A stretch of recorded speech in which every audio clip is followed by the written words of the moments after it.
Hello, my friends. Welcome again to our Emotional Cafe.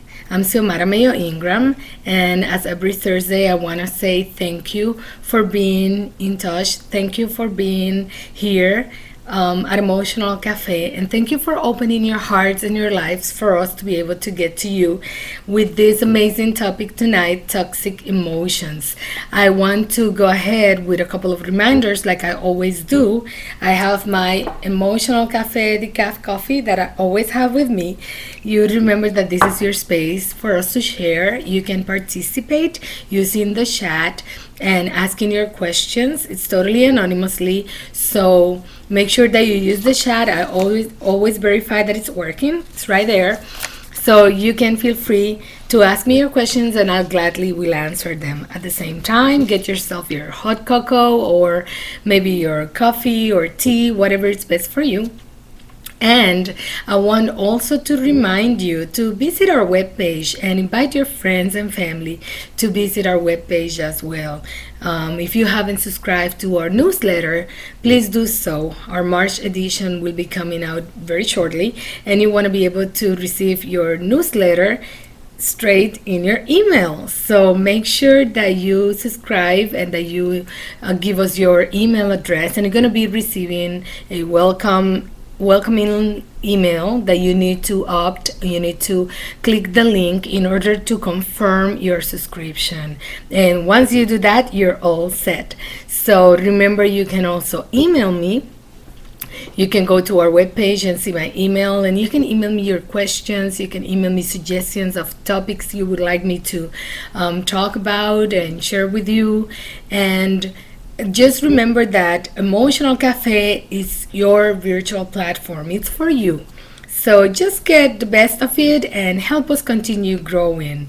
We really appreciate all our friends that are following us. We are having people following us in Canada, and we are so happy to see some friends contacting us from South Africa. It's been a wonderful surprise to have you with us, and I hope you continue joining us every single Thursday, just like tonight.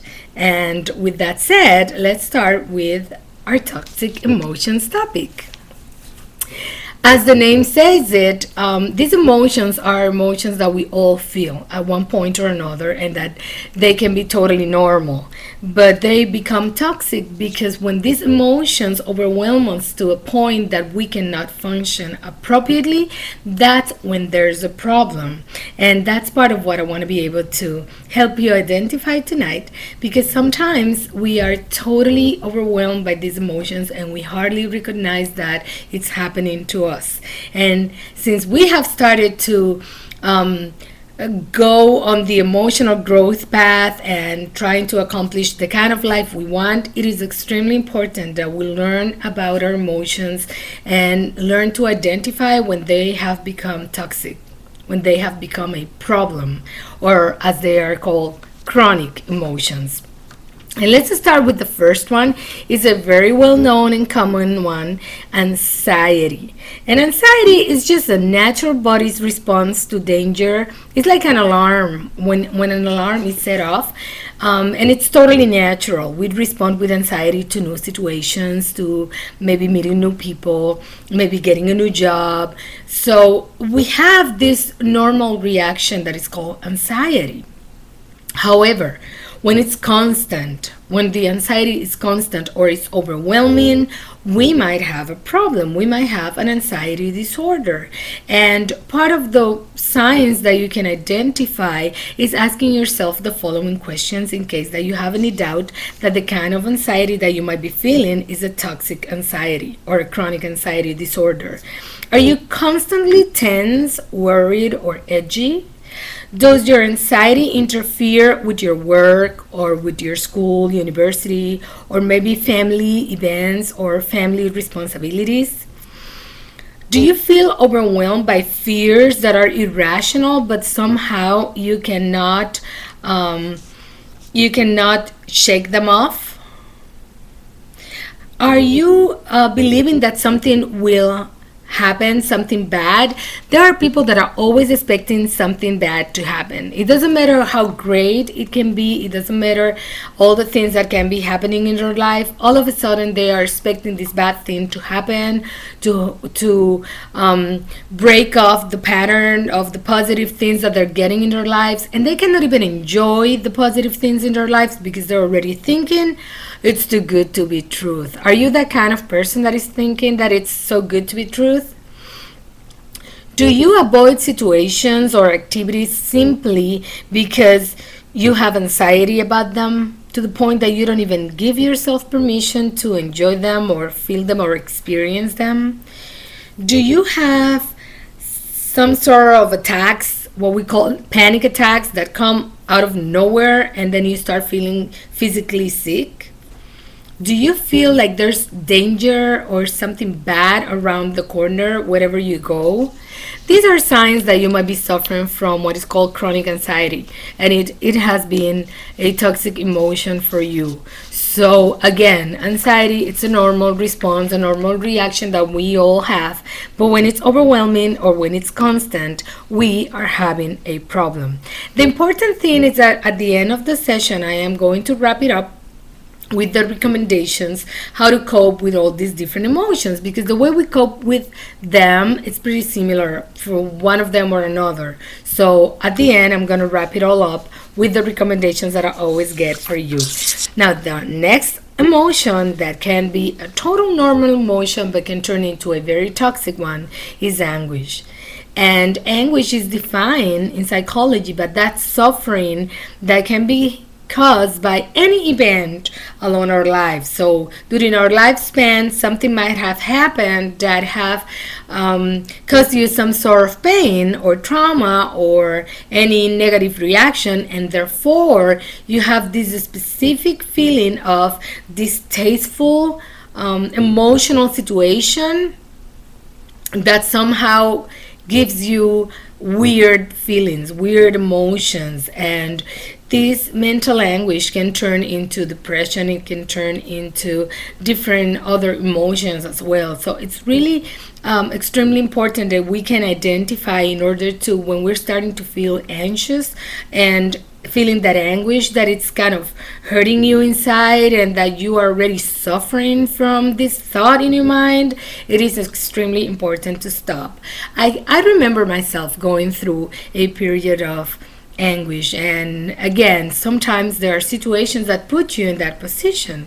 I remember struggling with a health situation with one of my sons, and at that point I was very, very worried and I was fearing the worst. And that anguish that I had was to a point that I had to say to myself, hold on, nothing has happened yet. You cannot be thinking if it's going to die. You cannot be thinking if it's going to go worse.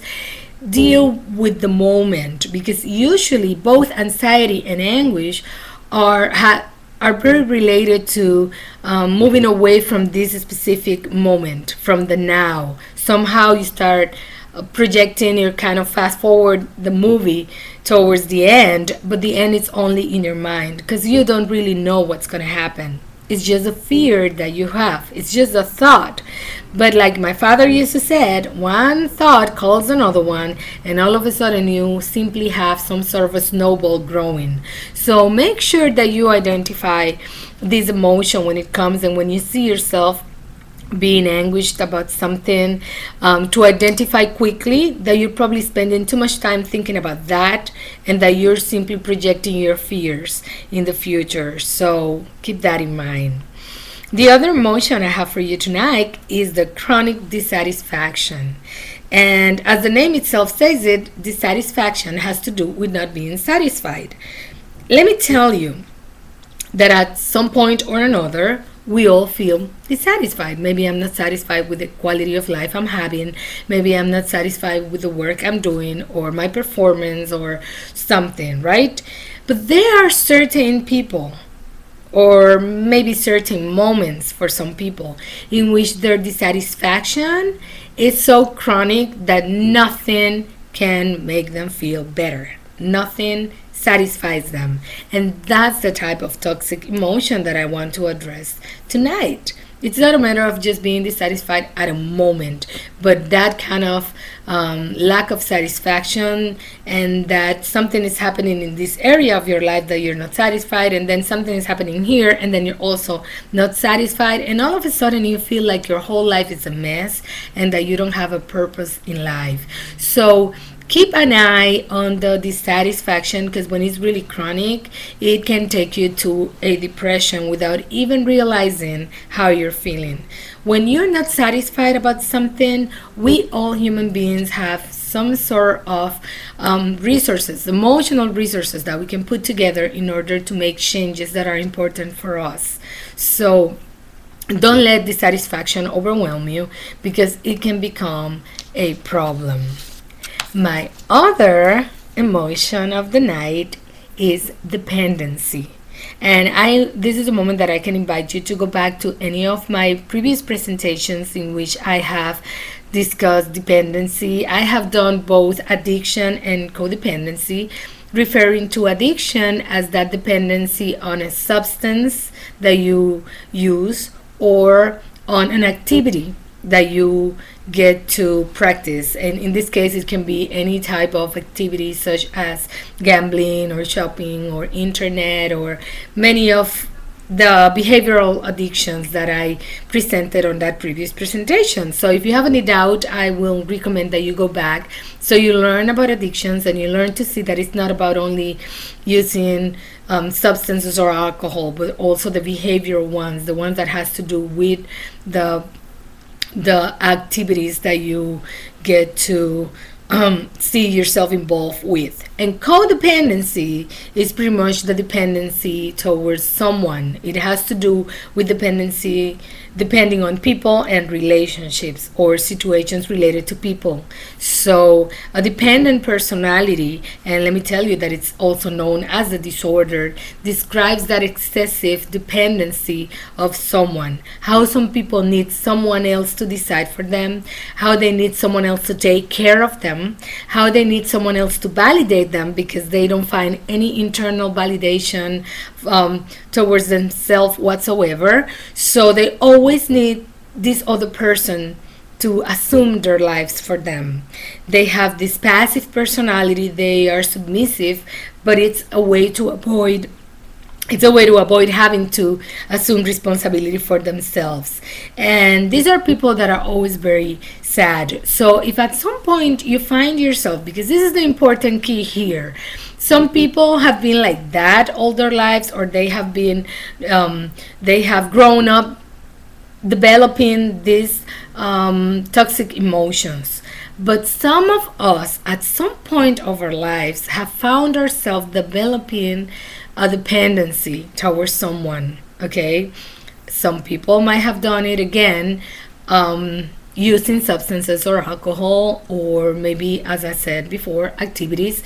But again, it has to do, in this case, the dependency with that emotional attachment to someone else. That's the one that I'm referring here. It's great to have your parents, it's great to have your children, it's great to have a husband or a wife, it's great to have maybe it's a boyfriend or a girlfriend, maybe you're so glad that you have amazing friends, and all that is great. Don't get me wrong. It's just amazing to have these relationships in our lives. The problem comes when, in order for you to be happy, when in order for you to make a decision, when in order for you to move on, when in order for you to assume yourself, you need someone else to do it for you. That's the dependency disorder that I'm talking about. And the reason why it is a disorder is because it becomes a pattern, a negative pattern that is affecting the way you're functioning. That's why it is considered a disorder. So keep that in mind. It's great to have friends, it's great to have a loved one, it's great to have parents, it's great to have children, but when you are putting all the responsibility of yourself on their shoulders, we have a problem. Irritation, anger. I have talked about anger. There's a presentation that says me, myself, and me and my other self, which is anger. And I remember relating to the fact that I used to have the perfect excuse that I was not me when I got angry. Irritation has to do with that reaction that we all have when something is not the way we wanted it to be, when something is maybe unfair, when we've been treated in an unfair way. It's a total normal response. The problem comes when we don't know how to channel that anger, when we don't know how to channel that irritation. That's when it becomes a problem. That's when people can get violent. That's when people can probably keep all these feelings inside and all of a sudden have an outburst that can be very negative. And again, irritation is something that is totally normal, but learning how to cope with it is the healthy thing to do.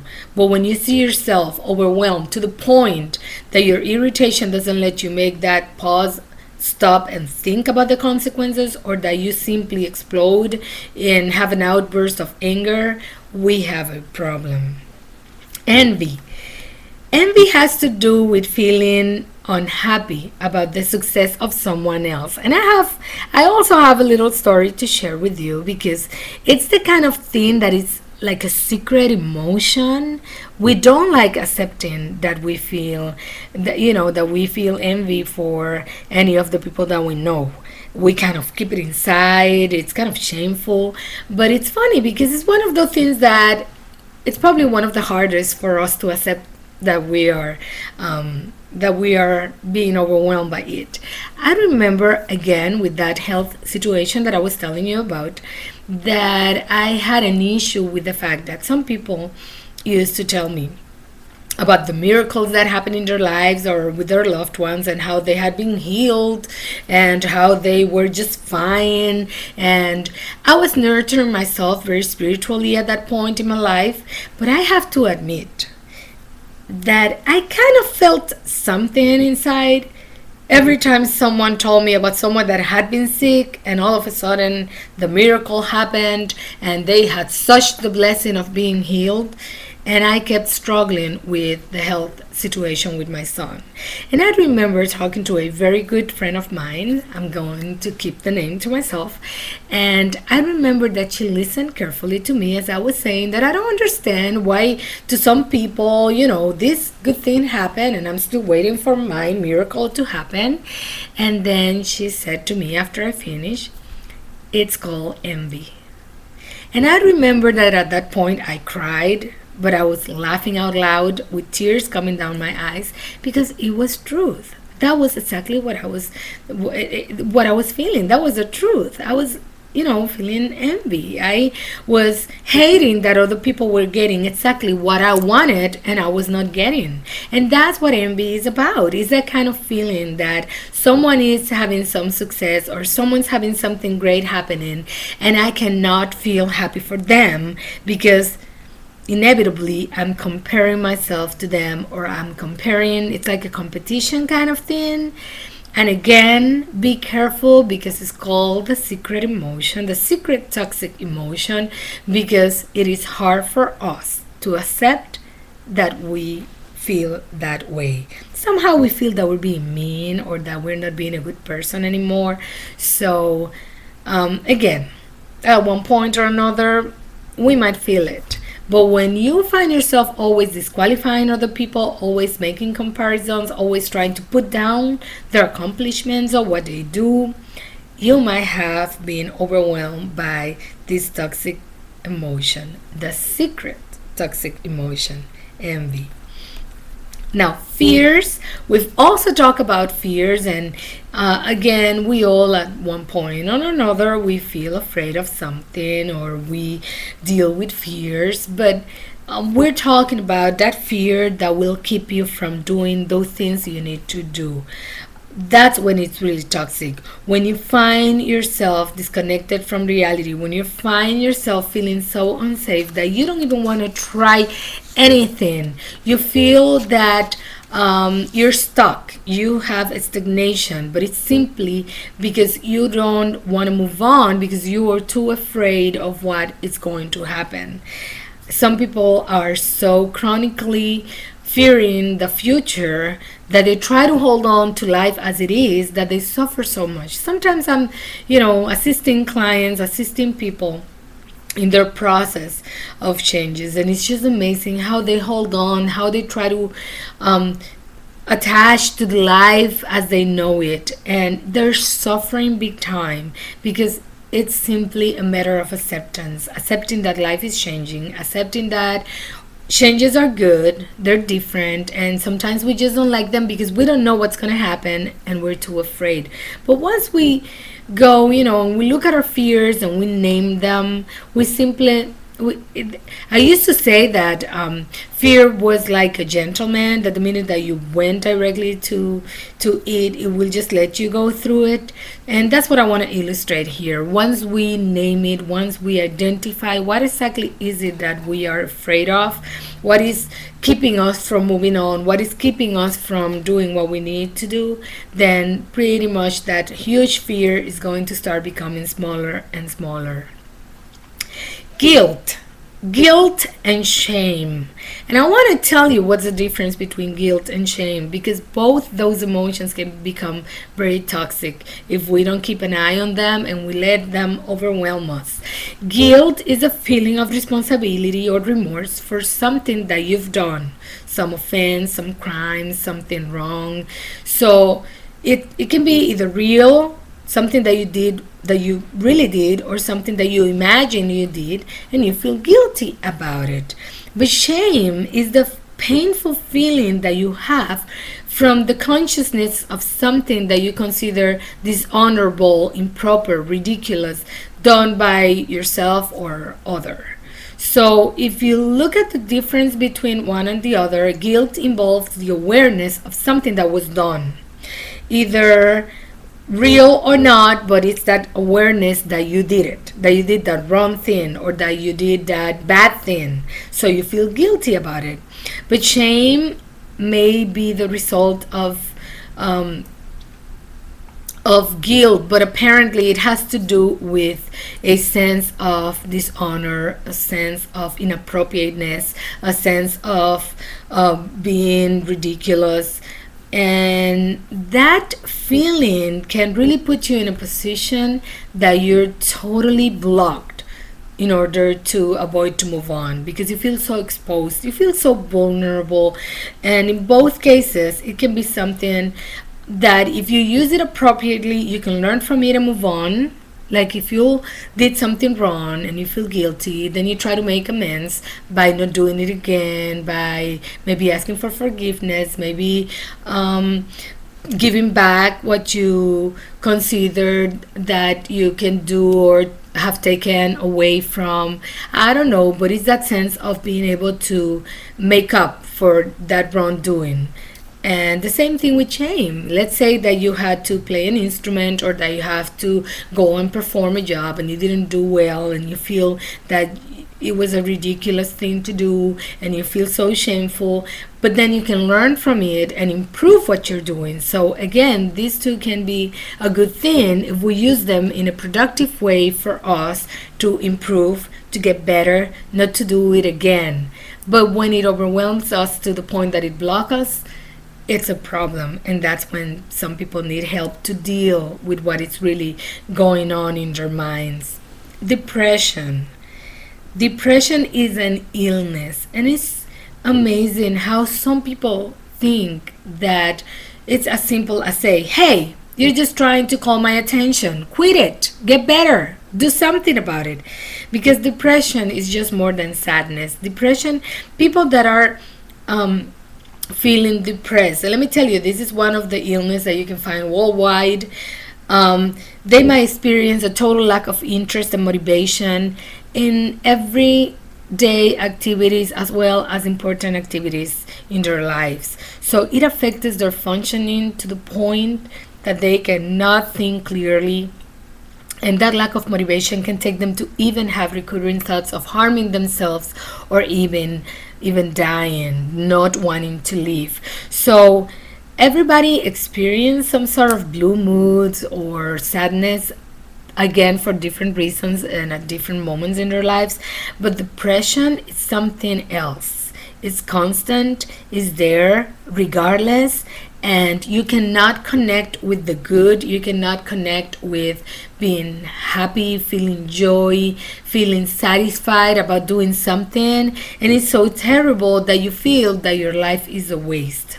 Now, let me tell you, if you suspect that you are suffering from depression, depression is a treatable illness. Seek for professional help. Sometimes it happens that the neurochemical balance of your brain has been affected, so it is extremely important that you keep that in mind. Seek for help. There's help for you. Don't underestimate your depression, okay?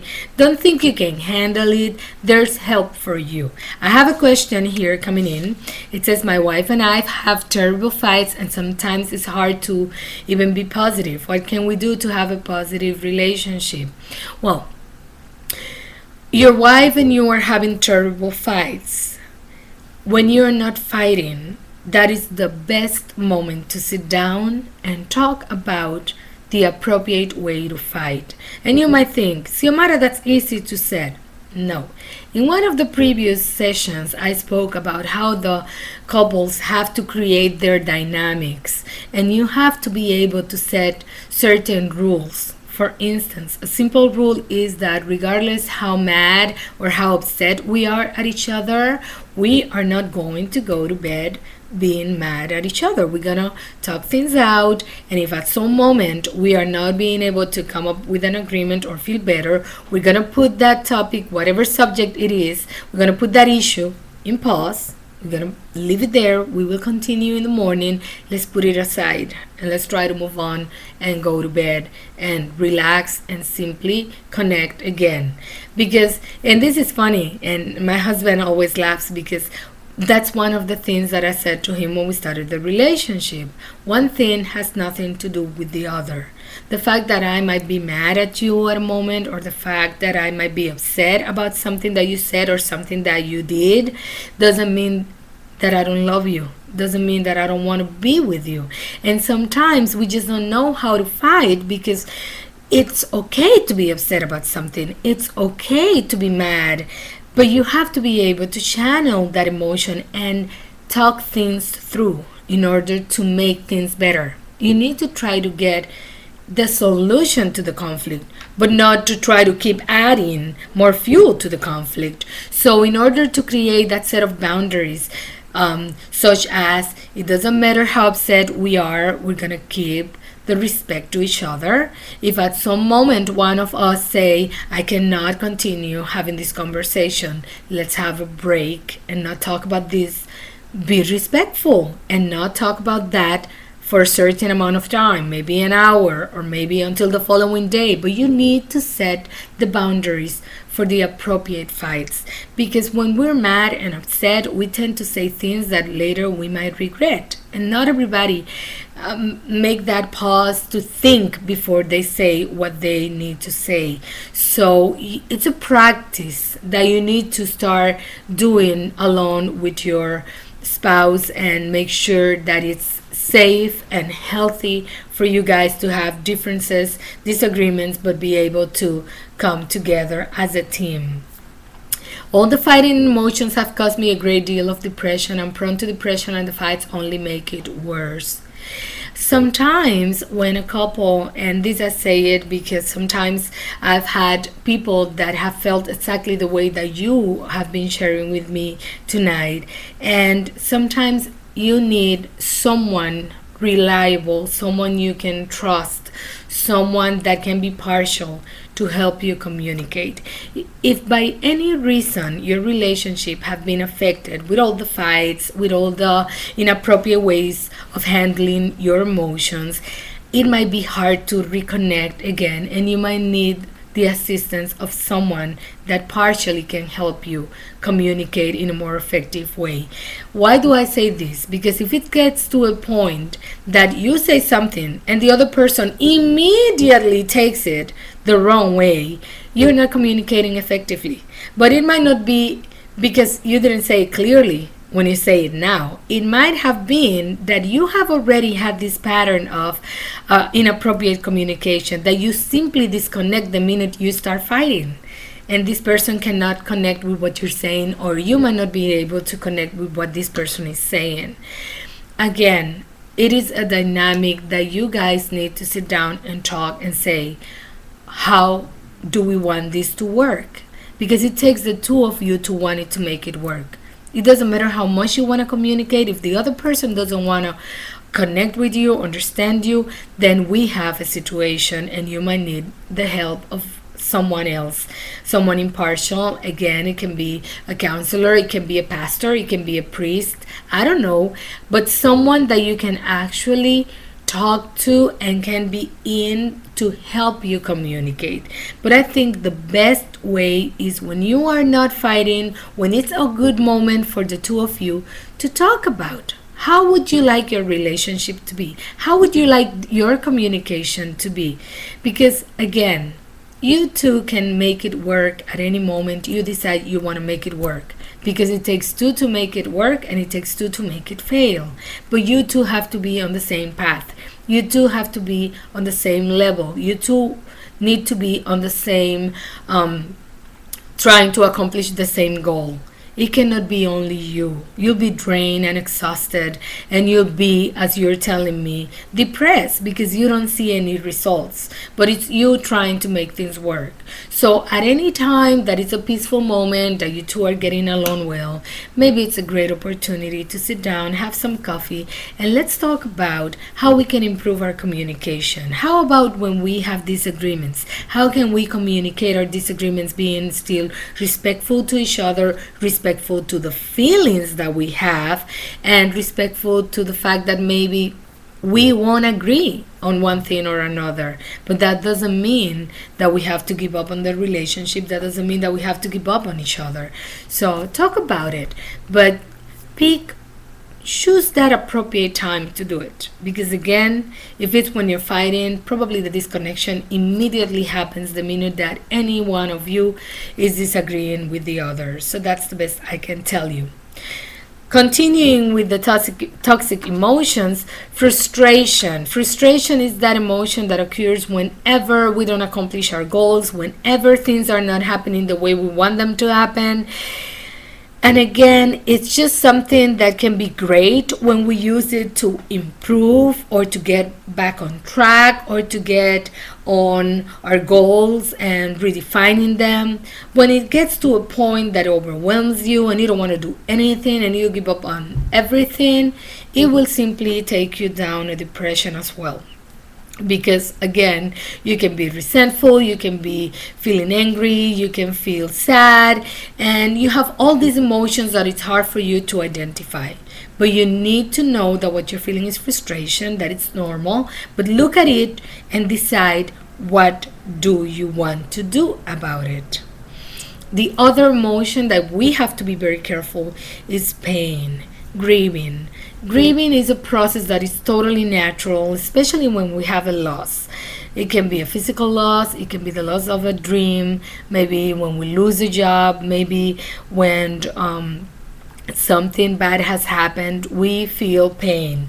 But when pain gets to the point that we cannot function, when that chronic pain comes with a unique challenge that you simply don't want to live, and you give up to your pain and you cannot move away from that pain, you might be already in a depression. You might be already struggling with something bigger.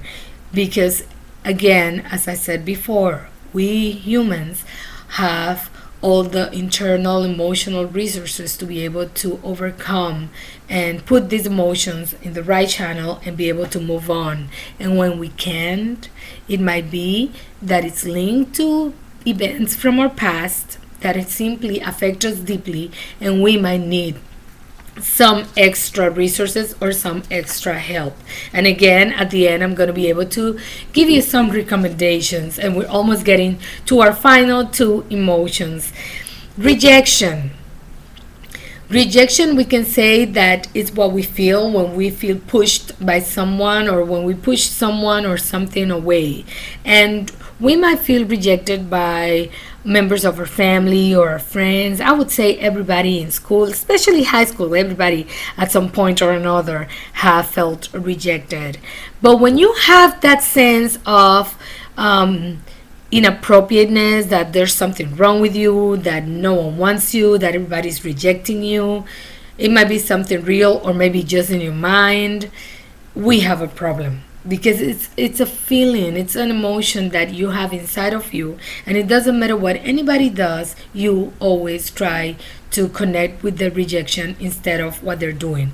Let's say that maybe they invite you to go for dinner, and then you said, I cannot do it that day, but we can do it on another day. Okay, I'll give you a call, and they don't call you because maybe something else come up. Then you totally feel rejected that they didn't want to go out with you.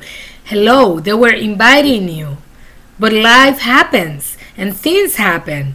But there are people that always have this negative feeling about themselves, that they're always feeling rejected by others. There are people that are always chasing after friends that don't have the available time, or friends that don't have the same interest in that friendship, but these people are always after this particular unavailable person. These are people that are always feeling rejected, and somehow they're always in situations in which they are rejected. So keep an eye on that if that is you, because again, these are patterns that sometimes we grew up with them, or we have simply adopted them later in life, and we need to become aware if we want to break these patterns.